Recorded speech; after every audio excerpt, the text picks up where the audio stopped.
Ethan from Salt Lake City, Utah says, "My dad is the head coach, and honestly, it's starting to ruin football for me.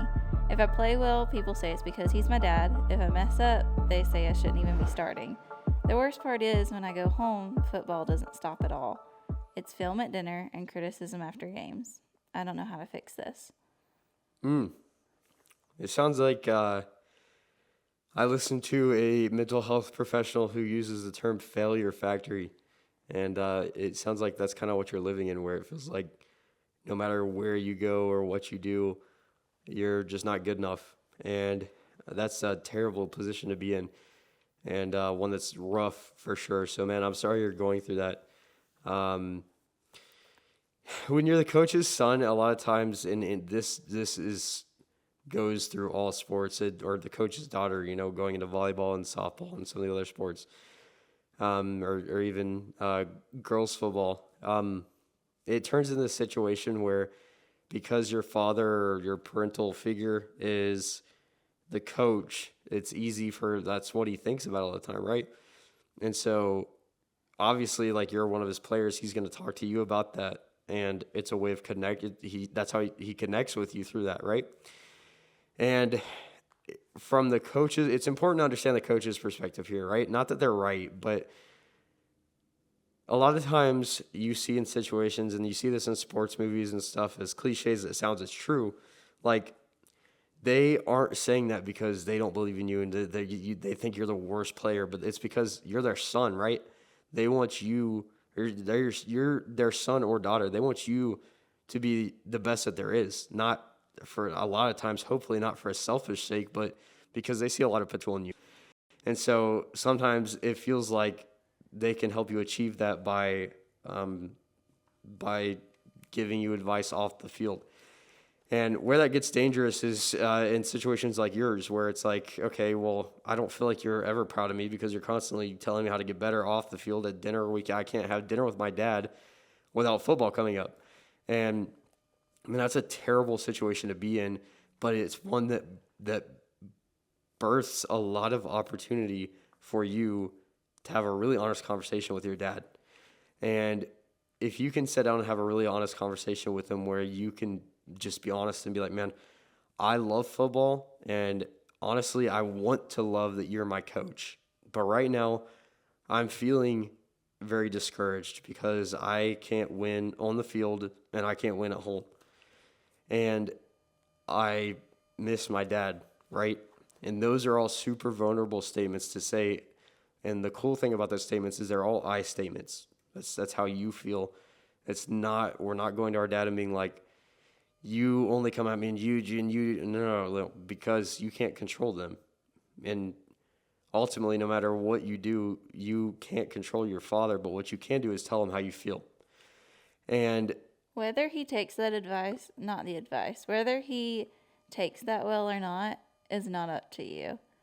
Because I bet you, once you say something like that, like, I miss my dad and I want to enjoy this, that he's going to think about that. Whether he reacts in that moment well or not, he's going to be thinking about that. Yeah, I know I would be if I was in that situation. Absolutely. Yeah, you plant the seed with a conversation like that, right?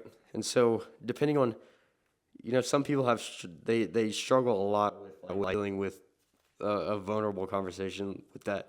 Some people have been taught their whole life to not show emotion like that it's all about just head down, just work, and sometimes that's really valuable, but then there's other times in situations like this where that is actually harmful.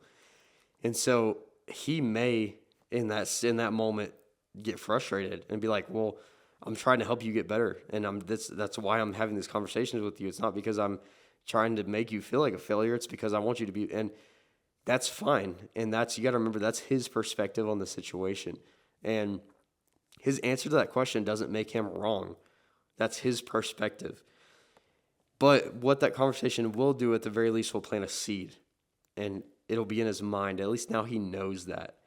And I guarantee you, whether that conversation goes well or goes bad or whatever it may look like, that's going to start a conversation. It's going to plant a seed to help him think about that a little more. And I would not be surprised, regardless of whether he has a super positive reaction, or he has a or super negative reaction, I wouldn't be surprised if he doesn't bring it up at home less, regardless of what he says. I think he will, and a lot of times I think he doesn't. He doesn't mean to do that. Sometimes, like I've fallen in this trap every once in a while, but when I become like fixated on something, a lot of times it's like all I talk about, and it's not because I want to beat somebody up or I want to do. It's not. It has nothing to do with that. It's just that's what my mind thinks about. And there's a whole nother aspect of this too, where like that's probably his point of connection with you. That's where he feels like he can be involved in your life. And so sometimes as a parent, like things get scary, and you don't know how to talk to your son about dating or school or video games, because those things are all new and he didn't have those. And it's just, like a lot of times that stuff gets really scary as from what I understand as a parent, right? But the one thing he does understand, and he knows you understand is football, right? So that's his point of connection for you. So plant that seed with that conversation. Whether that goes well or whether it goes bad, I have no idea, but at least that conversation will plant the seed. And I wouldn't be surprised, once again, regardless of his reaction, if he doesn't start bringing up football less because of that. Let's flip gears here for a second, though, and talk about this situation can either be your worst enemy or your best friend. There is a motivational side to this where, yes, how you're feeling is absolutely valid, and it is a conversation worth having, but there's also potential in this. There's also motivation. Other players go home and go to sleep, and they may watch football videos or whatever, but like they're not constantly talking about it. There is a bit to having this extracurricular knowledge and mind processing to football off the field. That has a lot of potential to help you excel. And so you could turn this into a big motivation factor where it's like, let me flip my perspective on this a little bit to not make it so negative for myself. But maybe I can think about this in a way as like, I'm practicing the technical side of football after I get off the field. And that could help you a ton. It really could, because you're putting yourself in a mind space where you're thinking about things. And a lot of times when you put a ton of time and effort into thinking about things, you have the potential to excel further than your teammates and further than other people. And maybe that helps you with your long-term success in football. There's that side of it too. Now let's marry these two situations together. Maybe there's a healthy conversation where you say, Dad, I really enjoy learning and thinking about football off the field, but I want to be able to establish this in a healthy boundary where we can talk about this in a healthy way that doesn't make me feel like I'm just a failure, right? That I'm just not doing good enough. And if you can have that honest conversation, and there's steps put in place to like communicate about this well, then that could help you out so much. It really could. And man, I feel bad for you that you're in this situation though. But I think there's so much potential to be able to turn this into something great and have an honest conversation with your dad. If you don't have this conversation now, there's a chance that it can come up in other situations down the road. Even as in your adulthood, you're going to feel like you can't please your dad, whether it's in football or anything else. So you really want to have this conversation now. That way it doesn't affect you in the future. And on the other hand, with being judged by people in the stands, I know we haven't touched on that a whole lot. You can't control them. They're just going to think what they want to think, and there's nothing you can really do about it. All you have to do is just do your best. I'm going to get really honest with you and compare this to a situation in my life.